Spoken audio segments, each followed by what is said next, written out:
আজ তুমি তাদের জন্য নিজের সব কিছু দিলেও কাল তারা নতুন কিছু চাইবে। সবাইকে খুশি করতে যেও না, কারণ তুমি যত বেশি মানুষকে খুশি করতে যাবে তত বেশি তুমি নিজের শান্তিটাকে হারাবে। কিছু মানুষ কখনোই সন্তুষ্ট হয় না। আজ তুমি তাদের জন্য নিজের সব কিছু দিলেও কাল তারা নতুন কিছু চাইবে। তাই নিজের জন্য বাঁচতে শেখো। নিজের মানসিক শান্তিটাই সবচেয়ে বড় সম্পদ।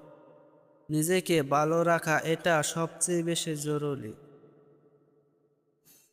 মানুষ তোমার ভালোটা খুব দ্রুত ভুলে যায়, কিন্তু তোমার কষ্টটা কেউ মনে রাখে না।